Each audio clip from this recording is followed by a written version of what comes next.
आपका बहुत बहुत स्वागत है। आप लोग कैसे हैं? आशा है आप लोग बहुत ही अच्छे होंगे। तो चलिए फिर से आज हम लोग जो है जेसी जौहरी की जो मतलब 11 की जो बुक है, यानी राजनीति विज्ञान जो किताब है आपके जेसी जौहरी साहब का जो बुक है, उस बुक से हम लोग जो है पहले पाठ यानी संविधान निर्माण से संबंधित जो भी MCQs थे उसको हम लोग देख चुके हैं।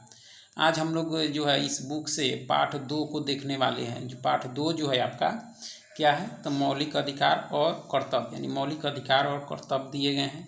इसमें जो है हम लोग इस मौलिक अधिकार और कर्तव्य से संबंधित जो भी महत्वपूर्ण बिंदु होंगे उसको देखेंगे, और साथ ही इससे संबंधित जो भी MCQs हैं उसको देखेंगे। तो चलिए शुरू करते हैं। अगर आप चैनल पर नए हो तो चैनल को लाइक और सब्सक्राइब जरूर करें। तो देख सकते हैं कि मौलिक अधिकार और कर्तव्य, मौलिक अधिकार 6 हैं और मौलिक कर्तव्य कितने हैं? 11 हैं। ठीक है, तो चलिए इससे कुछ संबंधित जो मुख्य बिंदु है उसको देखते हैं। यहाँ देख सकते हैं कि जो है मौलिक अधिकार और कर्तव्य से जो है संबंधित कुछ वक्तव्य दिए गए हैं, यानी स्टेटमेंट्स दिए गए हैं। तो देखते हैं क्या है। मौलिक अधिकार वह है जो राज्य के लिखित संविधान द्वारा सुरक्षित और कार्यान्वित होता है। इसे निर्धारित संशोधन विधि द्वारा बदला जा सकता है। इसे किसी निर्धारित प्रक्रिया के अलावा किसी अन्य तरीके से जो है घटाया या निलंबित किया जा सकता है तथा राज्य का कोई अंग इन अधिकारों का उल्लंघन कर सकता है। यह जो स्टेटमेंट है ये आपके दुर्गादास बसु का है। किसका है? दुर्गादास बसु ने कहा था। ठीक है, फिर मौलिक अधिकार के संबंध में दूसरा स्टेटमेंट जो है, अधिकारों के बिना कोई स्वतंत्रता नहीं हो सकती तथा हर राज्य की पहचान उसके द्वारा सुरक्षित अधिकारों से होती है। यह स्टेटमेंट है आपके HJ लॉस्की का। ठीक है, आप चाहे कितने ऊंचे क्यों ना हो लेकिन कानून आपसे जो है आपके ऊपर है, यानी आप चाहे कितने ऊंचे क्यों ना हो लेकिन कानून जो है आपके ऊपर है। यह जो कथन है आपका स्टेटमेंट है आपके सर एडवर्ड कोक का है। ठीक है, उसके बाद में जो है, जिन अनुबंधों के पीछे तलवार की शक्ति नहीं है वे केवल शब्दों की तरह है, जिनके पास मनुष्य की सुरक्षा करने हेतु कोई बल नहीं है। यह है थॉमस हॉब्स का जो है स्टेटमेंट है आपका। ठीक है, मौलिक अधिकार से संबंधित। उसके बाद देख सकते हैं कि जो है दुर्गादास बसु के शब्दों में जो है, हम अपनी न्यायपालिकाओं पर भरोसा कर सकते हैं जो हमारी स्वतंत्रताओं का संरक्षण करने के साथ केवल न्याय के हित में अपनी सत्ता का प्रयोग करते हैं।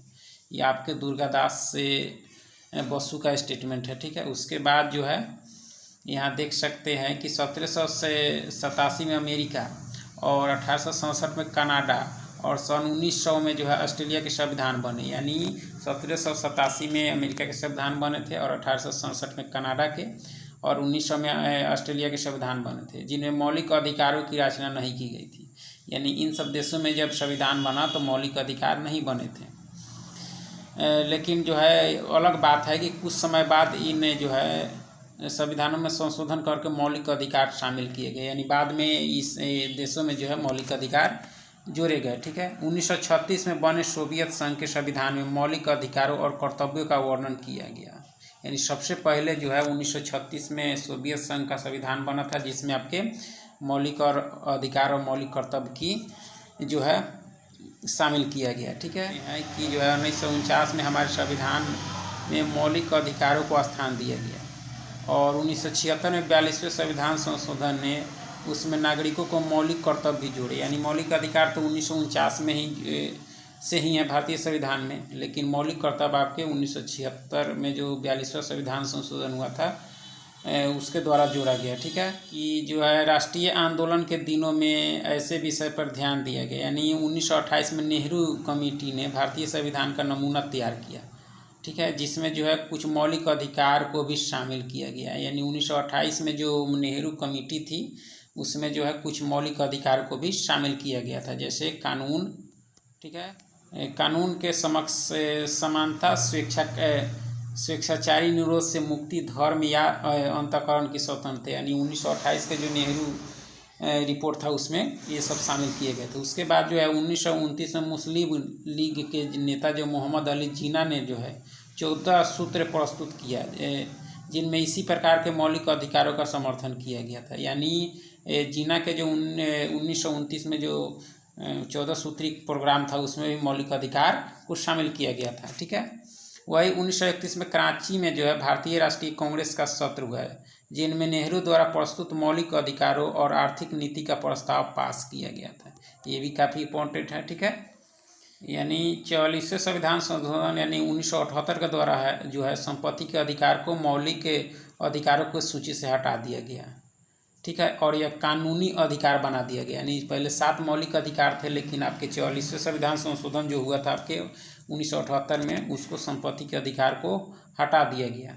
उसके बाद देख सकते हैं कि जो है मौलिक अधिकारों को जो है सुरक्षित करने के लिए विशेष लेख यानी रिट्स जो है आदेश जारी कर सकता है। यानी जो है न्यायपालिका जो है आपके मौलिक अधिकारों की रक्षा के लिए जो है रीट जारी कर सकता है। जो रीट आप देख सकते हैं कि बंदी प्रत्यक्षीकरण है, परमादेश लेख है, आपके प्रतिबंध लेख है, उसके बाद उत्प्रेषण लेख है, उसके बाद में अधिकार परीक्षा, यानी 5 तरह के रीट जो है न्यायपालिका जारी कर सकती है, उच्च न्यायालय, सर्वोच्च न्यायालय, ठीक है।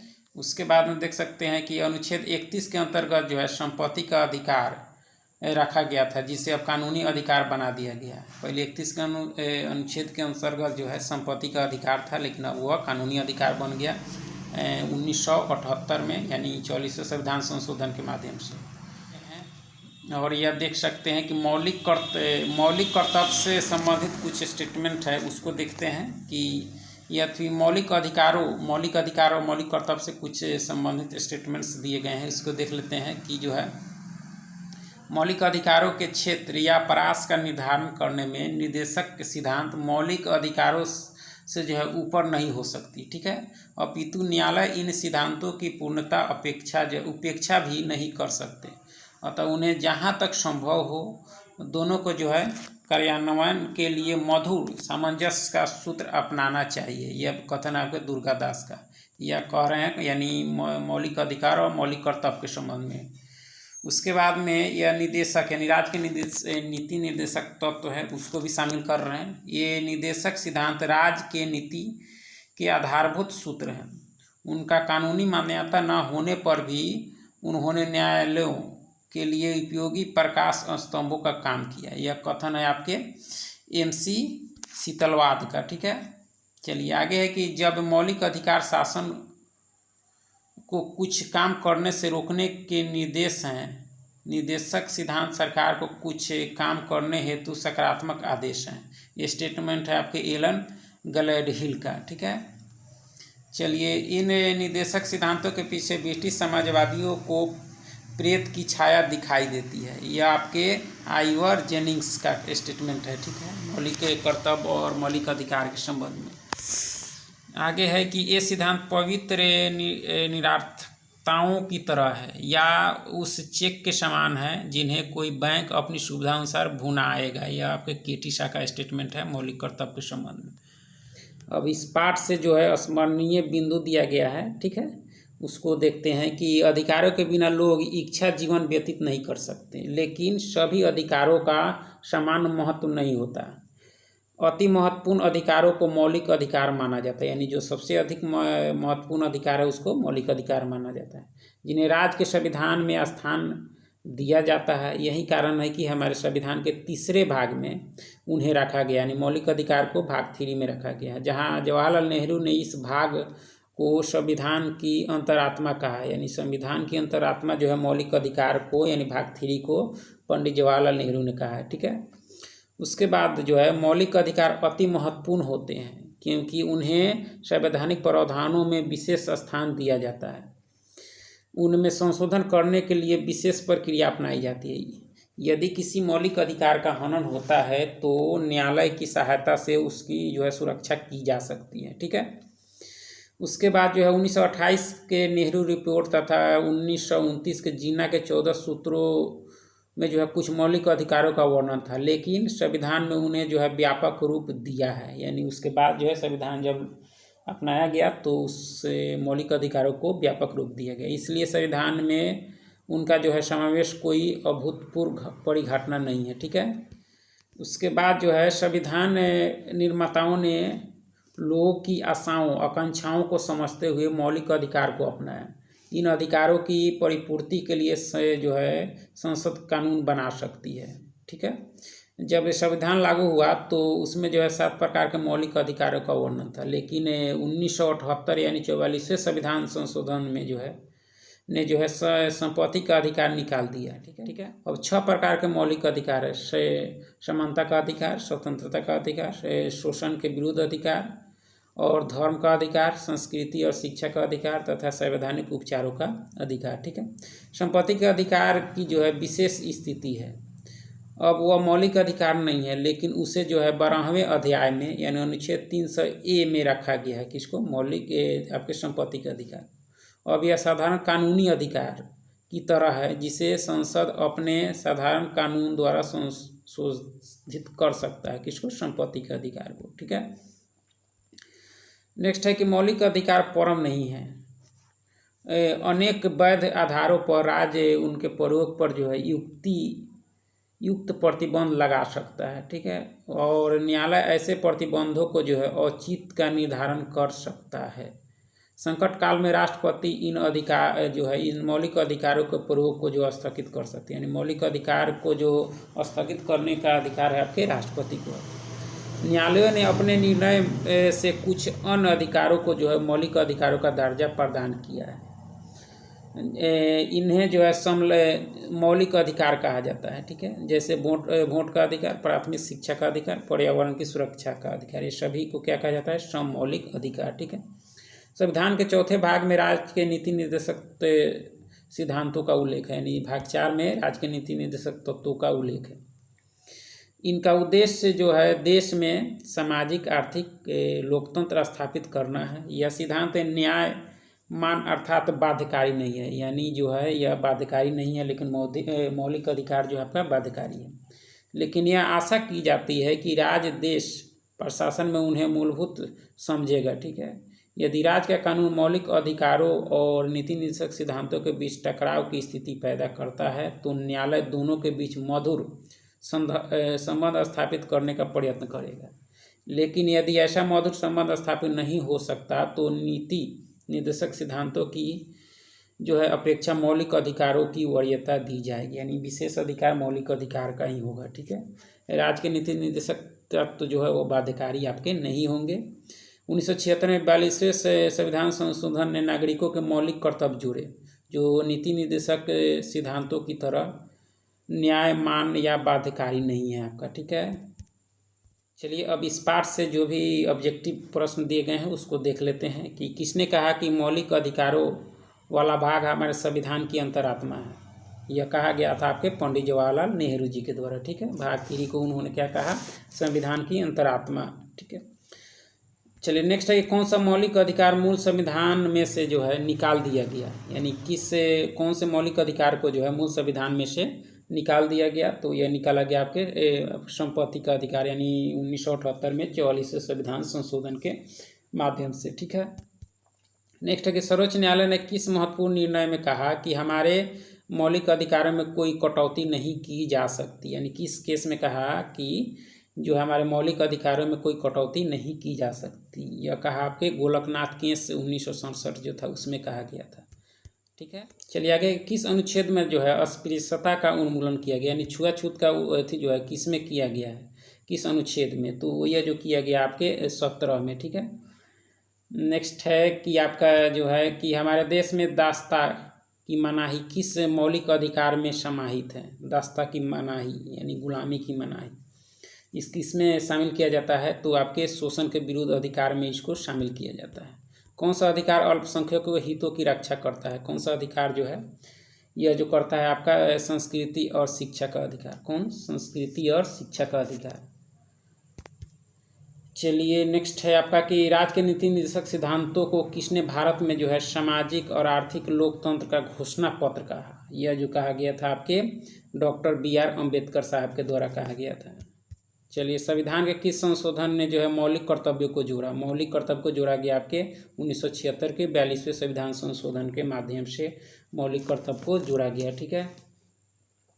चलिए आगे है कि देश की रक्षा करना किस कोटि में आता है? देश की रक्षा करना जो है किस कोटि में आता है आपका? तो मौलिक कर्तव्य में आता है। ठीक है। मौलिक कर्तव्य 11 है। नागरिकों की मौलिक स्वतंत्रताओं पर प्रतिबंध लगाए जा सकते हैं, किंतु उनके जो है औचित्यकरण का निर्धारण कौन जो है कर सकता है? यह जो करने का अधिकार है वह कौन कर सकता है? तो आपके न्यायपालिका। कौन? न्यायपालिका। ठीक है। 2002 के 86वें संविधान संशोधन के तहत राज्य के जो है किनके लिए अपने कानून द्वारा निःशुल्क और अनिवार्य शिक्षा की व्यवस्था कर सकता है? यानी 2002 में 86वें संविधान संशोधन के द्वारा जो है ये 11वां मौलिक कर्तव्य जोड़ा गया था, यानी 6 से 14 वर्ष के बच्चों को निःशुल्क शिक्षा अभिभावक को दिया गया था। चलिए आगे है कि संविधान के किन प्रावधानों को न्यायमान ठहराया गया है? न्यायमान जो है किसको ठहराया गया है? तो यह ठहराया गया आपके मौलिक अधिकार को, और न्यायमान आपके मौलिक कर्तव्य को नहीं ठहराया गया। ठीक है। स्वतंत्रता पूर्व काल में किस दस्तावेज में जो है नागरिकों के मौलिक अधिकार का स्पष्ट वर्णन मिलता है? तो यह जो मिलता है आपके 1928 के नेहरू रिपोर्ट में मिलता है, यानी स्वतंत्रता से पहले। ठीक है। चलिए, और जीना के 14 सूत्री में भी मिलता है। संविधान के जो है तीसरे भाग में दिए गए मौलिक अधिकारों में सबसे पहले कौन सा अधिकार है? सबसे पहले अधिकार उसमें जो है आपका समानता का अधिकार है, अनुच्छेद 14 से शुरू होता है। ठीक है। किसी कार्य को अविलंब कराने के लिए जो है न्यायालय से कौन से विशेष लेख जारी करने की याचना की जा सकती है? यानी 5 तरह के रीट है, उसमें से किसको याचना की जा सकती है? तो परमादेश लेख को। ठीक है। नेक्स्ट है, किस मौलिक अधिकार को भारतीय संविधान का हृदय एवं आत्मा कहा जाता है? तो यह जो कहा जाता है आपके किसको? यानी संवैधानिक उपचारों के अधिकार को क्या कहा जाता है? भारतीय संविधान का हृदय एवं आत्मा बाबा साहब के द्वारा कहा गया था। वर्तमान में हमारे संविधान में कुल कितने मौलिक कर्तव्य हैं? अभी कितने हैं आपके? तो 11 हैं। ठीक है। चलिए, स्वतंत्र और लोकतांत्रिक देश में जो है नागरिकों को मौलिक अधिकार प्राप्त होने चाहिए, ताकि वे क्यों होने चाहिए? ताकि वे अपने व्यक्तित्व का जो है सर्वांगीण विकास कर सके व्यक्तित्व का। ठीक है। यदि किसी मौलिक अधिकार और नीति निर्देशक सिद्धांत के बीच टकराव होता है तो न्यायालय, ऐसी स्थिति में न्यायालय क्या करेगी? तो दोनों के बीच मधुर संबंध स्थापित करने का प्रयास करेगा, और ऐसा ना होने पर मौलिक अधिकारों को जो है वरीयता देगा कोर्ट। ठीक है। नागरिकों का कौन सा मौलिक कर्तव्य नहीं है कि वे, यानी नागरिकों का कौन सा जो है मौलिक कर्तव्य नहीं है कि वे, इसका जो सही उत्तर हो जाएगा क्या हो जाएगा कि जीवन के सभी क्षेत्रों में उत्तमता प्राप्त करें। ये आपका नहीं है। चलिए नेक्स्ट है कि अनुच्छेद 19 के तहत जो है नागरिकों को मौलिक स्वतंत्रताओं में कौन शामिल नहीं है? यानी 19 के तहत स्वतंत्रता का अधिकार है, उसमें स्वतंत्रता में जो है इसमें कौन नहीं है? तो कौन नहीं होगा आपका? तो संपत्ति का जो है रखना, खरीदना, बेचना, ये सब आपके अनुच्छेद 19 में है, लेकिन ऑप्शन ग जो है अनुच्छेद 19 में इसकी चर्चा नहीं है। मौलिक अधिकारों का व्यापक अध्ययन यह बताता है कि हमारे मौलिक अधिकार वे हैं जो संविधान के तीसरे भाग में लिखे हैं तथा जो सर्वोच्च न्यायालय की जो है व्याख्यानुसार वर्णित अधिकारों में निहित है, वहीं आपके मौलिक अधिकार। ठीक है। चलिए आगे है कि जो है संपत्ति का अधिकार निम्न में से किस वर्ग में आता है? तो यह जो आता है वह किस वर्ग में आता है? तो आपके विधिक अधिकार में आता है, कानूनी अधिकार। ठीक है। भारतीय संविधान में मौलिक अधिकारों का उल्लेख करते हुए निम्न में से किस देश का जो है अनुसरण किया गया, यानी कहाँ के संविधान से लिया गया है मौलिक अधिकार? तो यह जो लिया गया आपके ब्रिटेन से। चलिए आगे कि राज्य के नीति निर्देशक के सिद्धांतों का क्षेत्र क्या है? राज्य के नीति निर्देशक सिद्धांतों का क्षेत्र जो है वह व्यापक है। ठीक है। नेक्स्ट है कि सरकारों के लिए जो है निर्देश है, परंतु न्यायालय का संरक्षण किसे प्राप्त नहीं है? सरकारों के लिए निर्देश है, परंतु न्यायालय का संरक्षण किसे प्राप्त नहीं है? तो यह बहुत ही आसान प्रश्न है, क्योंकि आपका नीति निर्देशक तत्व को। ठीक है। चलिए, निम्न में से किसे भारतीय जनता की जो है अनिवार्य स्वतंत्रताओं का अधिकार पत्र माना जाता है? तो यह जो माना जाता है वह किसको? तो मौलिक अधिकार को माना जाता है।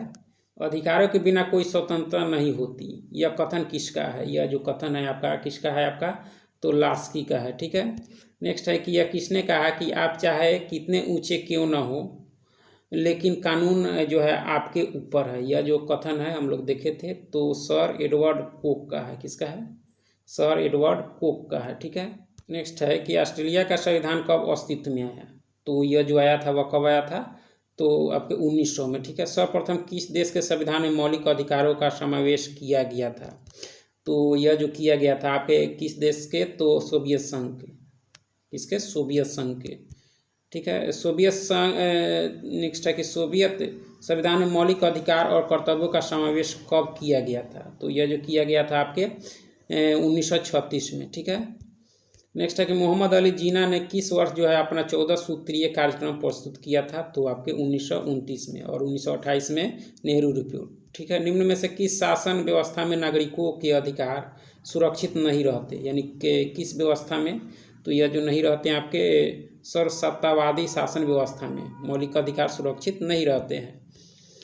समानता के अर्थ से अभिप्राय है, यानी समानता का अर्थ जो है वह क्या है? तो इसका अर्थ है आपका कि ये सभी है, यानी कानून के समक्ष समानता, किसी भी आधार पर भेदभाव न करना, और सभी को रोजगार के समान अवसर, और अस्पृश्यता का निषेध। ये इसका अर्थ, किसका अर्थ है? यह समानता का अर्थ है, ठीक है।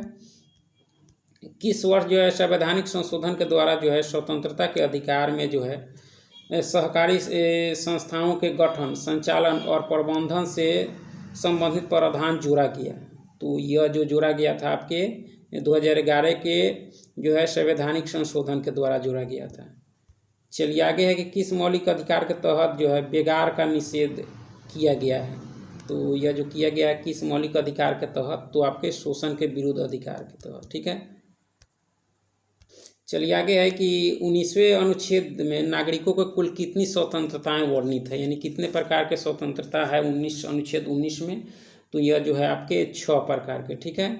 नेक्स्ट है कि राष्ट्रपति द्वारा संकट काल की घोषणा के समय कौन सा जो है मौलिक अधिकार स्थगित नहीं किया जा सकता? यह जो नहीं किया जा सकता आपके अनुच्छेद 20 और 21 में वर्णित जीवन और व्यक्तिक स्वतंत्रता का अधिकार जो है इसको राष्ट्रपति द्वारा नहीं जो स्थगित किया जा सकता है, ठीक है। सर्वोच्च न्यायालय ने किस केस में यह व्यवस्था निश्चित की कि मुआवजे का उपयुक्त होना उस समय के बाजार भाव के द्वारा निश्चित किया जाए? यह जो किया गया था आपके बेला बनर्जी केस 1955 में। नेक्स्ट है कि संपत्ति के अधिकार को मौलिक अधिकार के अध्याय में से क्यों निकाल दिया गया? इसको निकालने का जो कारण था वह क्या था कि यह अधिकार सरकार और न्यायपालिका के मध्य टकराव का कारण बन गया था, इसलिए इसको हटा दिया गया। संविधान के किस भाग में नीति निर्देशक तत्वों का उल्लेख है? तो ये आपके भाग 4 में है नीति निर्देशक तत्व, ठीक है। नेक्स्ट है कि संविधान किस अनुच्छेद में मौलिक कर्तव्य वर्णित है? मौलिक कर्तव्य अनुच्छेद आपके 51 के यानी ऑप्शन बी इसके सही उत्तर है, ठीक है। किस अनुच्छेद के द्वारा जो है गौवध पर प्रतिबंध लगाया गया? नहीं, तो यह जो अनुच्छेद है आपका कौन सा है? तो अनुच्छेद 48 है।